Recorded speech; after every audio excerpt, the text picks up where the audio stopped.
ये अलम कैसी, ये बेचैनी और बेकरारी कैसी, रो क्यों रहे हो? असके सरकार एक सांप ने काट लिया है। तो मेरे आका ने फरमाया हटाए क्यों नहीं पैर को? सरकार आप आराम फरमा रहे थे। क्या पीरी मुरीदी है, बोलो सुभान अल्लाह। क्या खलीफा है, क्या मेरे आका है। सरकार आप आराम फरमा रहे थे, इसलिए मैंने आपको जगाना पसंद नहीं किया। जो लोग थोड़ा थोड़ा सा मुरीद होने के बाद भी अपने पीर से बिदकते हैं, उसके लिए ये मकाम इबरत है। हजरत अबू बकर भी तो नबी के मुरीद हैं, और मुरीद ऐसा कि सांप से कटाना गवारा किया, आका के नींद में खलल डालना गवारा नहीं किया। अब नहीं हटा दो, सरकार सांप है। फरमाया हाँ जानता हूँ सांप है, आने दो। सांप बाहर निकला और निकल करके मेरे नबी के तलवा को चूमने लगा। अब इसमें भी आप लोग सुभान अल्लाह नहीं बोलिए तो एक गहना सांप बोलवाते हैं, आप लोग भी चुमवा लीजिए। ऐसा चुमेगा ना कि सीधे हिंदुस्तान से कब्रिस्तान पहुंच जाएगा। कब्रिस्तान में ही बैठे हुए हैं, ज्यादा ढोने की भी जरूरत नहीं पड़ेगी। सांप है सांप, और मेरे नबी के तलवा को चूम रहा है। मेरे आका ने बोला ओ सांप, तूने मेरे यार को रुला दिया और मेरा तलवा चूम रहा है। बस किया सरकार, काटना मकसद नहीं था, इसी बहाने से आपका दीदार करना मकसद था। मुस्तफा, मैं 1000 वर्ष से इसी खार में इंतजार कर रहा हूँ कि सरकार तशरीफ लाएंगे तो उनके चेहरे की ज़ियारत करूंगा। आज वो हसीन मौका आया तो आपके यार में सारे सुराग बंद कर दिए, एक सुराग में पैर लगा दिया। अब यहाँ से मदीना शरीफ जाने वाले हैं, तो मैंने सोचा एक ही रास्ता है, नबी के यार को तकलीफ दे दो, इसी बहाने से नबी का दीदार हो जाएगा। ये है इश्क, ये है मोहब्बत, ये है दीवानगी, इसी का नाम है गुलामी। हमारा पे गुलाम है, एक गुलाम सैयदना सिद्दीक़ अकबर है, मौलाना आदम साहब। हम लोगों का नाम अगर गुलाम रसूल में आ जाए तो ये बड़ी बात है। गुलाम में अगर नाम आ जाए तो ये नसीबे की बात होगी, वरना हमारा आपके जो कारनामे हैं, हमारा उसके लायक भी नहीं है। सहाबाए किराम ने जो कुर्बानियां दी हैं, लगता है कि ये इंसान ही नहीं थे। अब सुनिए, अली बिस्तर पर सोए हैं, काफिरों ने देखा, शैतान ने कहा सरकार निकल गए, दरवाजा तोड़ो। दरवाजा तोड़ा तो देखा एक शख्स सो रहा है। कहा तलवार चलाओ, कहा तलवार नहीं, पहले देखो चेहरा कौन है।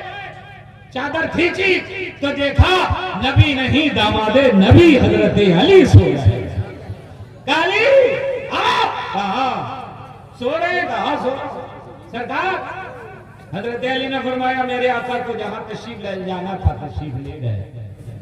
कहा तो तुम कैसे सो गए? कहा नबी का हुक्म था मैं सो गए। बाद में हजरत अली से पूछा आपको डर लगा था कि नहीं? बोला एक ही रात थी जिस रात में इत्मीनान से सोया था, जिंदगी में कभी इत्मीनान से नहीं सोया। सोचा कि हो सकता है ये आखिरी रात हो, मगर उस रात में इत्मीनान से सोया। बोले मौत का डर नहीं था, बोला डर नहीं था इसलिए कि नबी ने फरमाया था अली फला फला की अमानत लौटा के मदीना शरीफ आना। गोया मेरे नबी ने मेरी जिंदगी की गारंटी दी थी कि तुम जिंदा रहोगे और मदीना शरीफ जिंदाबाद जिंदाबाद। ये है सहाबा जो नबी के एक कौल पर इतना एतकाद रखते थे। तो हम जिस रसूल के मानने वाले हैं, उस रसूल ने दुनिया में आकर के इनकलाब बर्पा किया है। ऐसा इनकलाब कि जिस इनकलाब का जवाब न कल था न आज है न सुबह क़यामत तक ऐसा इनकलाब आएगा। दुनिया में जब भी इनकलाब आता है तो तबाही लेकर के आता है, बर्बादी लेकर के आता है, बच्चों को यतीम बना देता है, बीवियों को बेवा बना देता है, दुश्मन के है। आमना की गोद में जो मेरे मुस्तफा ने इनकलाब बर्पा किया था, उसने किसी को बर्बाद नहीं किया था, बल्कि बर्बाद लोगों को मुस्तफा ने आबाद कर दिया। आज अमेरिका जमहूरियत की बात करता है, इंसानियत की बात करता है, आदमियत की बात करता है, मानवता की बात करता है। कोई जानवर मर जाए या कोई मार दे तो कहता है कि उसके अंदर भी जान थी, मारना नहीं चाहिए, हत्या नहीं करनी चाहिए, किसी जानवर को ज़बह करके खाना नहीं चाहिए। ये दुनिया वाला है कि जानवर बनता है तो चिल्लाने लगता है, मगर वही अमेरिका आज फलस्तीन के ऊपर हजारों टन का बम गिरवा रहा है, हजारों टन बारूद गिरवा रहा है। कहां गई तेरी इंसानियत, कहां गई तेरी आदमियत, कहां गया तेरा मानवता, कहां गई वो तेरी जमहूरियत? क्या तुम चेहरा देख करके फैसला करते हो? क्या तुम बिरादरी देख करके फैसला करते हो? क्या तुम धर्म देख करके फैसला करते हो? यहाँ इसलिए तुम नहीं बोलते कि मुसलमान मारा जा रहा है। हाँ तुम ऐसा होगा, लेकिन इस्लाम का मामला यह है कि उसके सामने अपना हो या बेगाना हो, फैसला जब होता है तो बराबर हो जाते हैं। सुभान अल्लाह, सुभान अल्लाह। कभी आपने गौर किया इस्लाम के ऊपर? ये मुखिया जी हैं इम्तियाज साहब, अपनी माँ की याद में प्रोग्राम कर रहे हैं ना? अम्मी जिंदा है, दोनों अब्बा अम्मा दोनों माशाल्लाह प्रोग्राम कर रहे हैं। माँ के ऊपर कलाम जब पढ़ा जाता था कैसे उछलते हैं, उछलना भी चाहिए, माँ का हक है, माँ का जो मकाम है कि हमारा उछल रहे हैं, माँ की मोहब्बत में जान भी दे दे तो माँ का हक अदा नहीं कर सकते। एक सहाबी ने 7 मरतबा अपनी माँ को, बूढ़ी माँ को जो चल नहीं पाती थी, उसको अपने कांधे पे बैठा करके हज करवाया। सरकार की बारगाह में आया, या रसूल अल्लाह मैंने अपनी माँ का हक अदा कर दिया? तो मेरे आका ने फरमाया नहीं, पैदाइश के बाद कई झटके लगते हैं माँ को, अभी तुमने एक झटके का हक अदा नहीं किया है, पूरा हक तुम कहां से अदा कर पाओगे? मालूम ये औरत जिसको लोग फुटबॉल समझते थे, जिसको लोग जलील समझते थे, जिसको लोग रुस्वा समझते थे, मुस्तफा जाने रहमत ही का एहसान है कि उसे बावकार बना दिया। सुभान अल्लाह। इतना बावकार कि ये बेटी पैदा होती थी तो जिंदा गाड़ दिया जाता था और गाड़ के सीना चौड़ा किया जाता था। हमारे घर में एक बेटी पैदा हुई थी, हमने जिंदा गाड़ दिया है। तब तो दूसरा कहता था तुमसे बड़ा बहादुर मैं हूँ, मैंने अब तक 2 बेटियों को जिंदा गाड़ दिया है। तब तक तीसरा कहता था अरे तुमसे बड़ा जरी मैं हूँ, मैंने 3 बेटियों को जिंदा गाड़ दिया है। ये समाज था, ये मक्का था जहाँ बेटियों को जिंदा गाड़ दिया जाता था और चेहरे पे शिकन नहीं आती थी। ऐसा ही माहौल में मेरे नबी पैदा हुए और जब देखा बेटियों को जिंदा गाड़ा जा रहा है, फरमाया हे लोगों क्यों बेटियों को गाड़ रहे हो? बोला सरकार ये बेटियां सहमत है और सहमत को अपने घर में नहीं रखूंगा। मेरे आका ने फरमाया कल तक के लिए सहमत होगी, अब मैं रहमतुल आलमीन बन के आ गया हूँ, दुनिया की सारी बेटियों को मैंने रहमत बना दिया। बोल दीजिए, बोल दीजिए, ये बेटियां रहमत। और सरकार ने फरमाया जिसके घर में 3 बेटियां पैदा हो जाएं, बाप उसकी परवरिश करके उसका घर बसा दे, शादी कर दे, तो वो बाप जन्नत का हकदार हो जाए। वही बेटी जब बड़ी हुई, मां बनी, तो मेरे आका ने फरमाया बेटियों अब तेरा दर्जा और बुलंद हो जाएगा, अब मैं तुम्हारे कदम के नीचे जन्नत रख दे रहा हूं। अब यहां भी आप नहीं समझिएगा हम क्या करें। माँ के कदम के नीचे जन्नत मेरे नबी ने रखी है। इतने उलमा बैठे हुए हैं। ये कुर्सी किसकी है? आपकी है ना? अच्छा टेंट वाले। अभी चलिए आप ही मानते हैं। ये कुर्सी हमको कोई कहे कि दे दो तो मैं दे पाऊंगा? अरे बोलिए ना, नहीं मेरा है ही नहीं। लेकिन गमछा मांगिएगा तो दे सकते हैं, किसी को भी दे सकते हैं, लेकिन माइक नहीं दे सकता इसलिए कि माइक का मालिक नहीं हूं। कुर्सी नहीं दे सकता इसलिए कि मैं कुर्सी का मालिक नहीं हूं। जो जिसका मालिक है जिसको चाहे दे दे। जन्नत का खाली खुदा है, जन्नत का मालिक मुस्तफा है। और जब मुस्तफा मालिक है तो जिसके कदम के नीचे चाहते मुस्तफा जन्नत रख देते।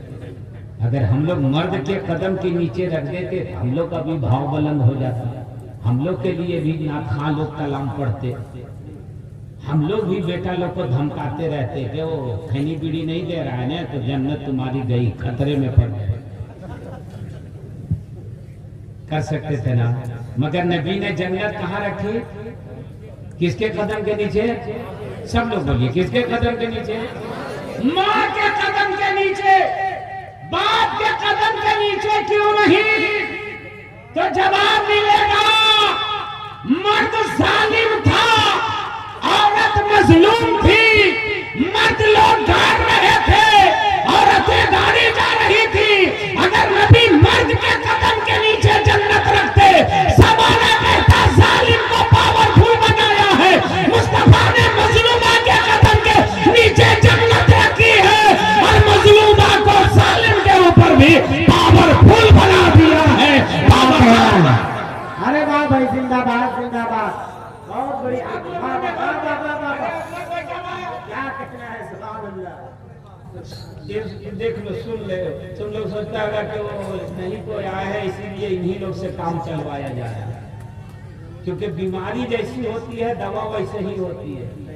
इधर की बीमारी है कि बिरयानी पुलाव खाया तो भाग जाता है, रोटी चटनी कोई खाने वाला मिलता ही नहीं। तो शायर इस्लाम अहमद रजा को सलमान शफी साहब को इसलिए रखा गया है कि आप लोग उस वक्त सुनिए जिस वक्त आप लोग जाने के मूड में होते हैं।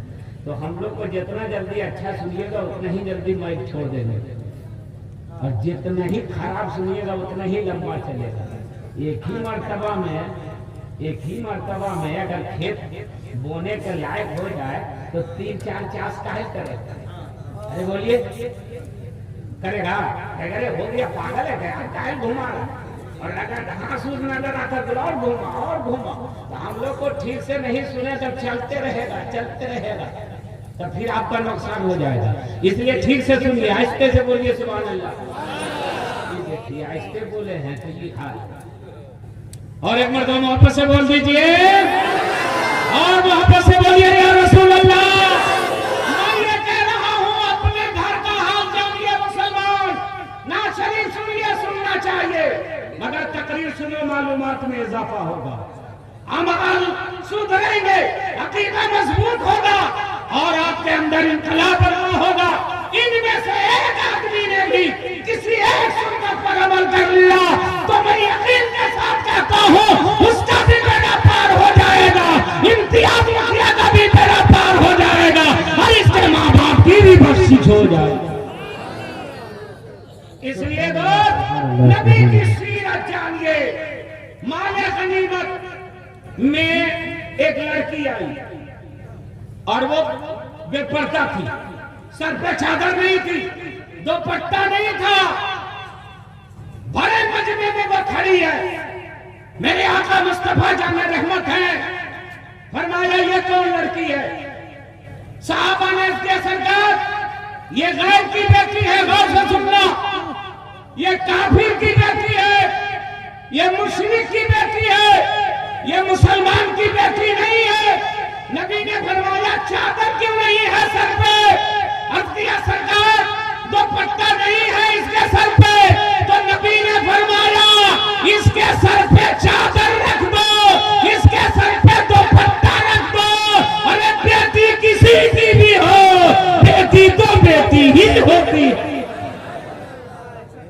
बेटी किसी की हो, बेटी तो बेटी ही होती है, गर्चे काफिर की बेटी है, मगर उसको भी चादर दे दो। सुभान अल्लाह। कभी आपने गौर किया, ये इस्लाम है, इस्लाम जिसने गैर की बेटी का भी इतना ख्याल रखा। मदीना शरीफ में एक बड़े घराने की औरत ने, करोड़पति औरत थी, उसने चोरी कर लिया, पकड़ा गई।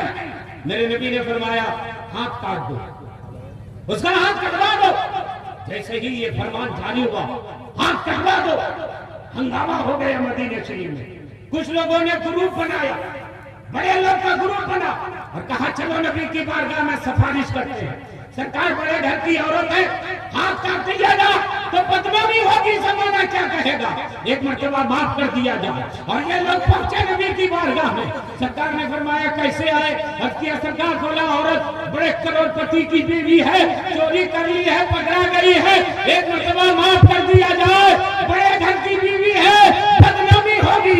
मेरे नबी का तो चेहरा जलाल से सुर्ख हो गया। फरमाया क्या कर रहे हो? बड़े घर की औरत है, छोड़ दिया जाएगा, और छोटे घर की औरत रहेगी, हाथ काट दिया जाएगा। सुन लो सिफारिश करने वाला, बड़े घर की औरत की क्या हैसियत है? मेरी बेटी फातिमा भी चोरी करेगी तो उसका भी हाथ काट दिया जाएगा। इस्लाम का कानून सबके लिए बराबर।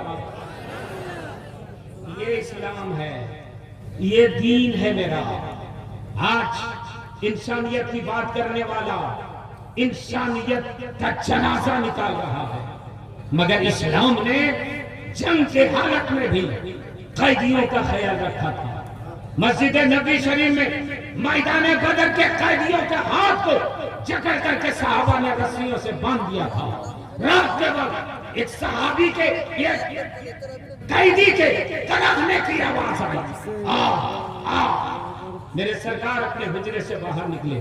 फरमाया कौन रो रहा है, कौन तड़प रहा है, कौन करा रहा है?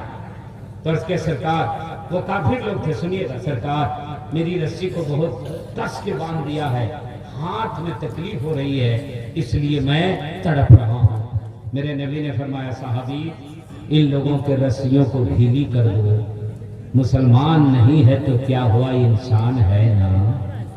बोल दो यार, सुभान अल्लाह। इंसानियत का ख्याल रखा जाए।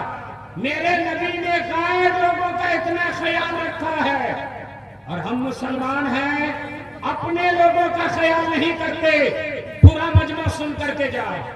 इस्लाम नुकसान पहुंचाने का हुक्म नहीं देता है, किसी भाई को तकलीफ देने का हुक्म नहीं देता है, किसी को परेशान करने का हुक्म नहीं देता है, बल्कि इस्लाम अपने भाई की मदद करने का हुक्म देता है, अपने भाई की परेशानी को दूर करने का हुक्म देता है।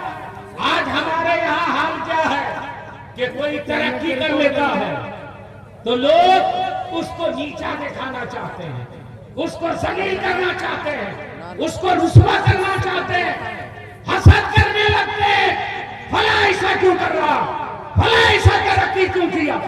और हमारे लोग हासिदीन के नजर हो जाते हैं। इस्लाम प्यार, मोहब्बत, इखलास के साथ जीने का हुक्म देता है। खुद भी जियो और अपने लोगों को भी जीने का मौका दो। इख्तिलाफ इस्लाम में नहीं है, इख्तिलाफ का कहीं भी हैसियत इस्लाम ने नहीं रखा है। हमेशा मोहब्बत का, उखुवत का, भाईचारे का हुक्म दिया है।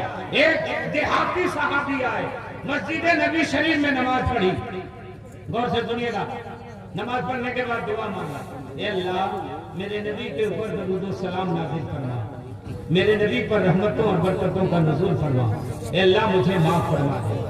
और उसके बाद दुआ करके सरकार की बारगाह में आया मुसाफा करने के लिए। मेरे नबी ने फरमाया सहाबी नमाज पढ़ ली तूने? हाँ सरकार पढ़ लिया।